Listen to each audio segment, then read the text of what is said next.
Our next speaker, Ksenia Pogorelova, is an information designer with a background in journalism and strategic communications, focusing on data visualization, infographics, and storytelling. Russian in Vienna, with an ongoing identity conflict on where I really belong, and passion for history and writing. Her current work for Economic Research Institute Agenda Austria mainly focuses on topics such as economic policy, demographic development, and climate change. Today she'll be speaking to us about when data doesn't speak for itself, integrating your research into a larger content strategy. And with that, I'll hand her the virtual stage. Hello, my name is Ksenia Pogorelova, and when I started doing information design some 10 years ago, I felt so powerful. I felt like a superwoman. Coming from journalism, data visualization felt such a powerful tool. And I was sure, if I just do my job good enough, if I produce a good enough chart and research it well, then it could shine light on important matters, provide context and understanding, get talked about, help people to make better decisions. I was sure of it. And it was not really what happened. My team, then at the trend research agency Zukunftsinstitut in Vienna, worked on a report for months. We produced beautiful and complex data visualizations. And then our report got read by maybe 100 people. It was frustrating. And it was also not clear for me which was right way ahead. Should I do my job better, produce better charts, write better headlines? Should I embrace and learn new interactive tools to make data more engaging?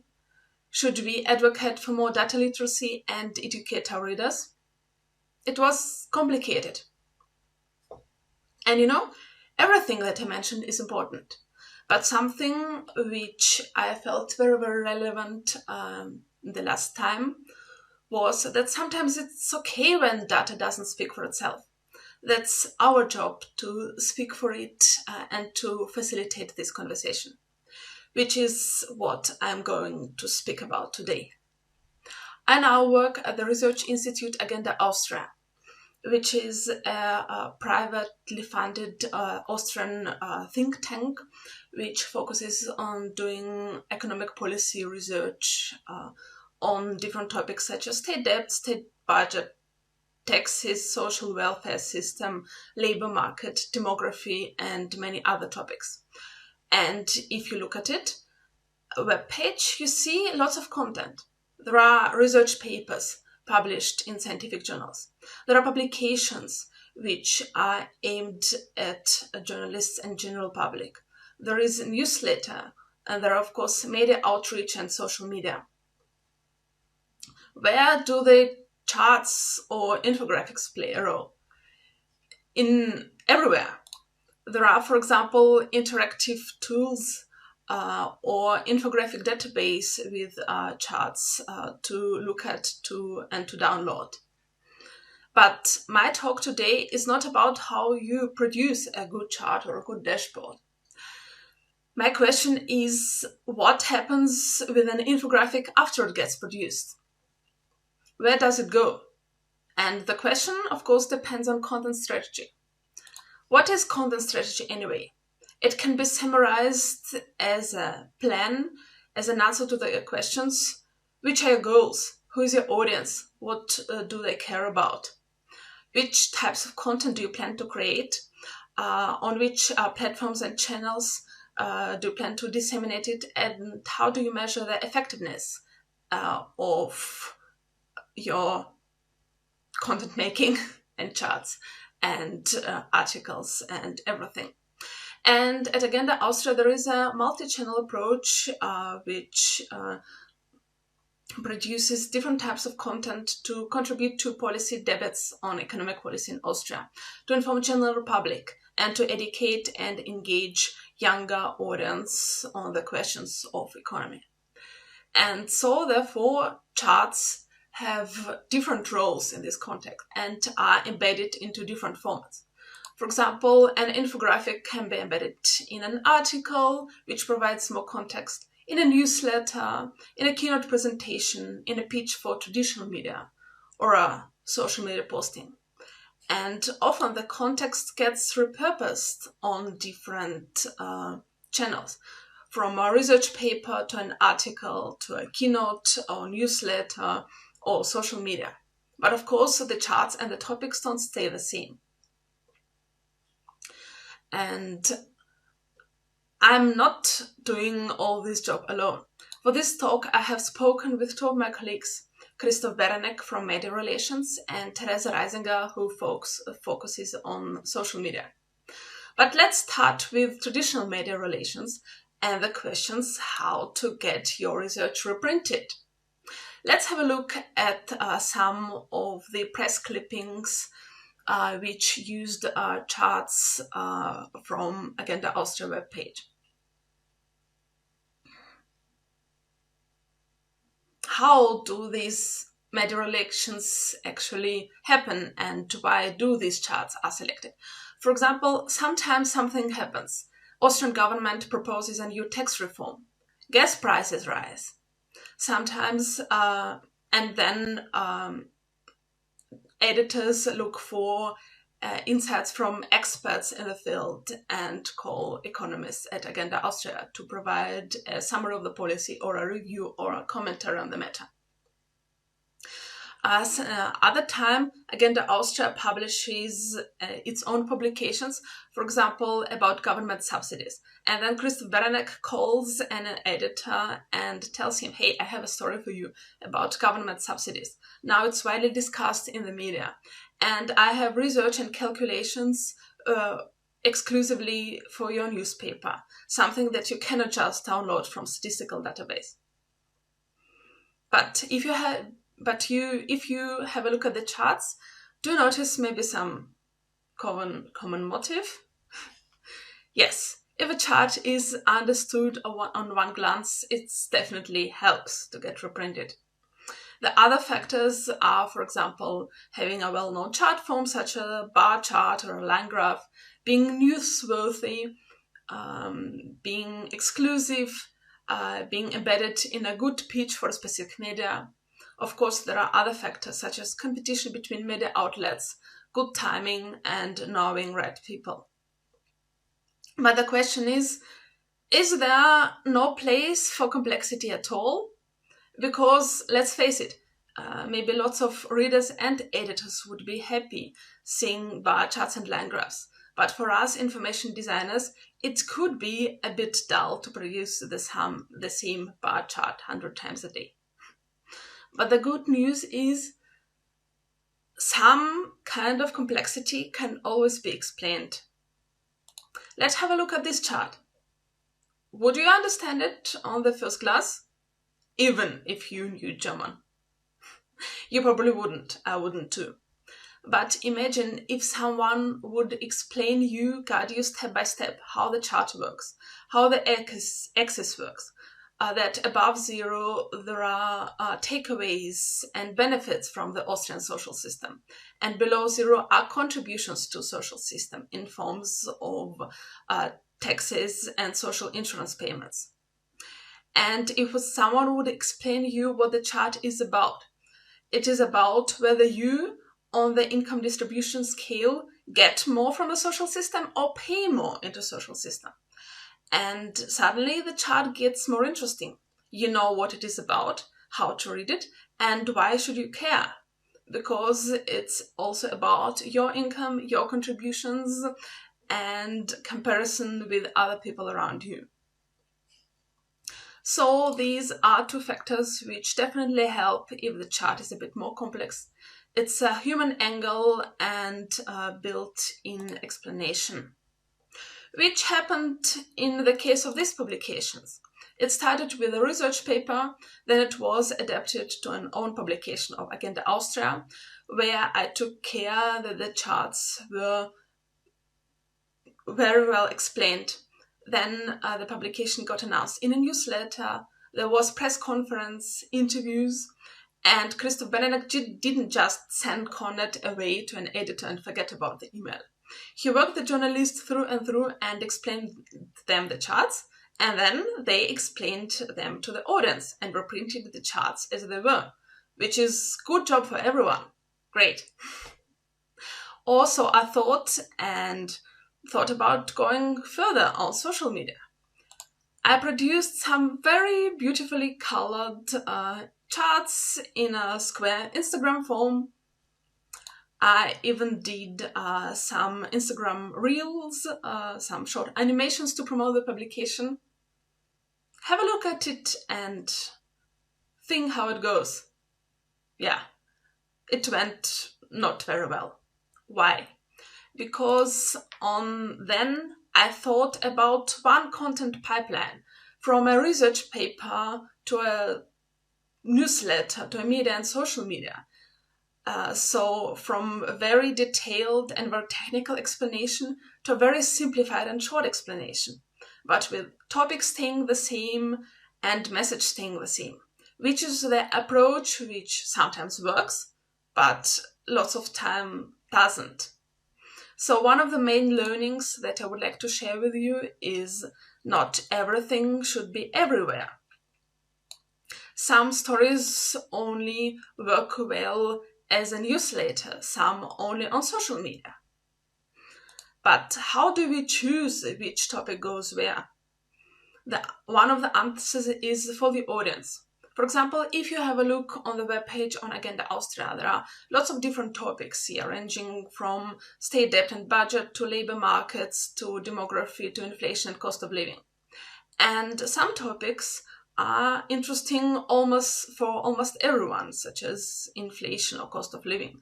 And so they can go on all the channels.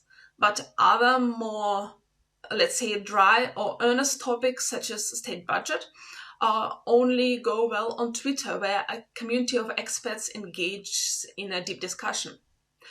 But imagine a student who just browses and scrolls through his Instagram reels.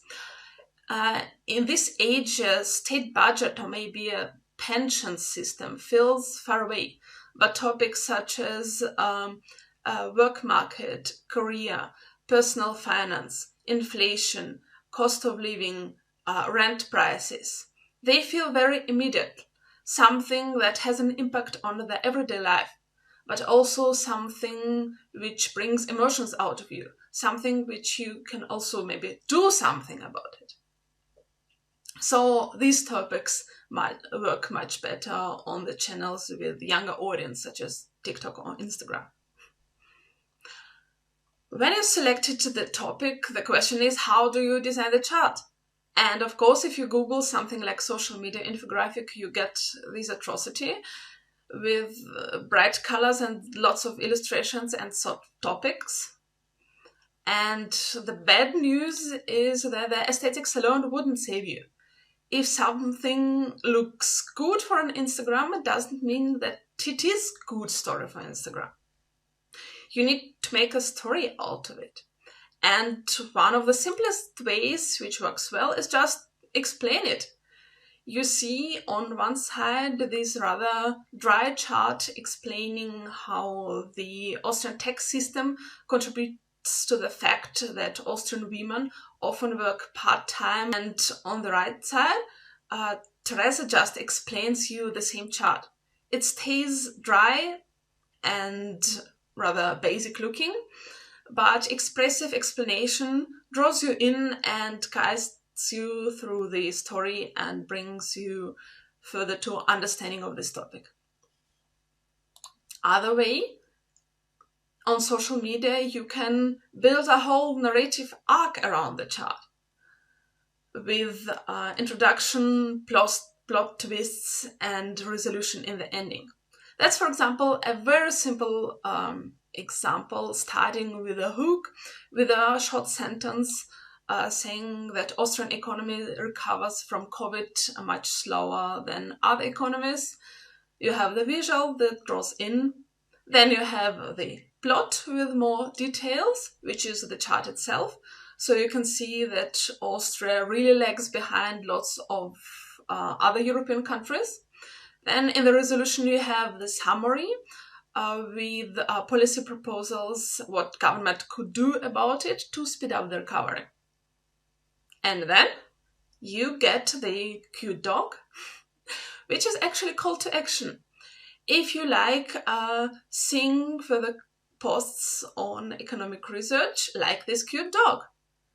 Of course, it is play with emotions, but that's something that works, and that's why we are using it.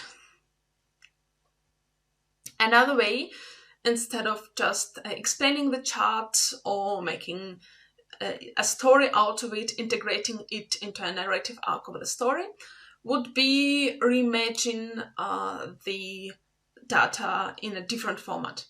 Step back from the chart, back to the data, ask yourself which is the key takeaway from it, and do it in quite a different way. That's, for example, what I have done with this publication called The End of the Savings Book, which explores the financial behavior of Austrians and their tendencies to save and their aversion to other financial instruments such as investment. So it was a publication which was announced and summarized in a newsletter. There was a press conference, media outreach, mentions in traditional media. And then for the social media, I did something different. I short explain a movie where I tried to cram the 60 pages of research and maybe 10 charts into under 2 minutes video, which explains the main points in a really simple and playful way. And interestingly enough, this video worked well enough for traditional media also. It got picked up by Kronenzeitung, which is the largest tabloid in Austria, and integrated in their article on the topic because it felt like a good enough introduction. And yeah, probably more people would be interested in economic research if it's presented more succinctly and shorter. Are there problems with this approach? Could there be problems? Yes, of course. That's, for example, the meme that we brought to promote the same publication at the end of the savings book. It shows the European Central Bank, which leaves the angry savers because it loves its negative interest rate so much. Does it age well? Sometimes yes, and sometimes those don't. Would it irritate an economics professor? Probably yes. Could it be taken out of context and brought against you? Yes, unfortunately. But would it bring reach and engagement? Yes. Would it be talked about or even argued about? Probably yes. Do you want this kind of engagement? This is, of course, a very specific decision for every specific case, and it's a fine line. For example, we didn't use memes much after that because lots of economic policy topics are very sensitive, very loaded, and also very complex to be simplified and also slightly mocked in this way. But that's also one of the possible approaches to make the content go viral. That's the interesting question, is it? What makes it go viral? And it's very complicated and very hard to predict. But these are some of the points which helped our content be more engaging and get more interaction with our audience. It's the clear message, one takeaway for one post, which follows the audience and the topics it's interested about. It's tailored to a specific channel. It explains its topic with a human angle. It builds on a shared knowledge of the audience, but provides an unexpected twist. Maybe the facts are not as you thought they are. And it isn't afraid to be wild or weird, which is a great thing to be. In the end, it all comes down to sharing. New York Times Custom Insight Group once delved really deep in the factors which make people share content. We share to define ourselves to others, who we are, what we care about, to connect with others who are important to us, and not to connect with the brand who produces the content. We share to entertain, to inform, to promote a cause. And that's the question. Are our charts and our data visualizations something that would be discussed and would be shared? And what can we do to facilitate and to encourage this sharing? Because that would be my main point, probably. It is okay when data doesn't speak for itself. Our job is not ended when we create the perfect chart or a perfect interactive story. Our job gets then often picked up by other people, by a guy who writes a newsletter, by a social media influencer, by an expert who integrates our slides in his keynote presentations, by another expert who copies his slides for his presentations, maybe by a student who downloads our chart to paste it in his home assignment. So the question is for me, how can we think about ways to integrate this collaboration and this sharing from the very beginning? And how can we reimagine our stories and our research findings in very different contexts for very different audiences? Because as another data artist told it once, in the end, all data visualization ends up with a conversation. So let's start it. Thank you. I'm very glad to have the possibility to present here, and I'm open for questions. Thank you very much.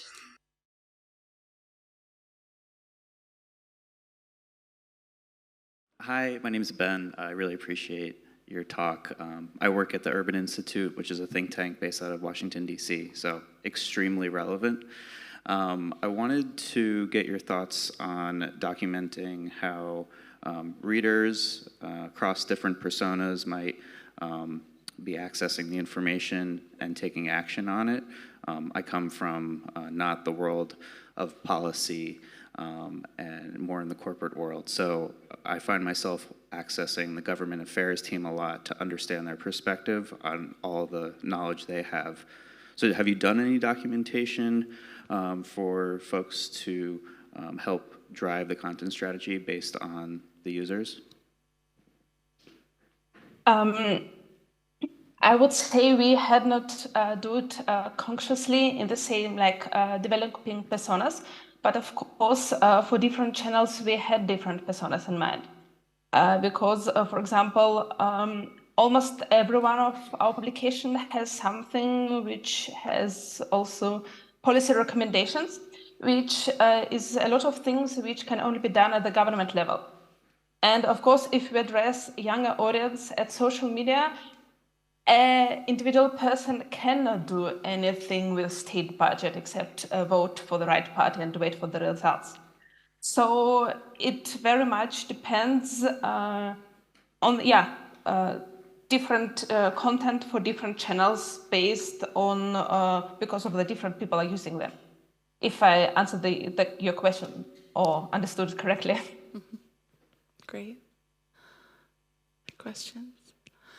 I know something for me that came to mind as you were talking about where information moves and gets reshared is that people do share it to be informative, but we also have instances where this kind of information is taken out of context and repurposed and shared as misinformation or misrepresented out of the original context. Do you have any learning from your work around how to design in a way that discourages some of those anti-patterns or other advice for practitioners who might be concerned about their data being misused? That is unfortunately something which can really happen. And sometimes I joke that we have the most scientific Instagram of all Instagrams because the length of footnotes is often, half of the Instagram picture because our economists very much insist on having every footnote there. I think the answer to the question lies in two different ways. On one hand, yes, it can be taken off context. And for example, we had the situation where a more complex and sensitive topic was explained on TikTok in a more fun and humorous way. And then the same video was reposted on Twitter on the experts community, and then was of course mocked because it was a complex topic which was dealt in a TikTok video. So I think you need to think that every content that you put out on every channel can be reposted on every other channel. But I think mainly it is important to have just the expert credibility, because let's say if it is known that the data you bring out is really impactable, it has no faults, or like, of course, any data has faults, but it is corrected, it is proved the calculations are very much correct, you don't drive anything out of content, you can deal with this or another shitstorm because you have the reputation before.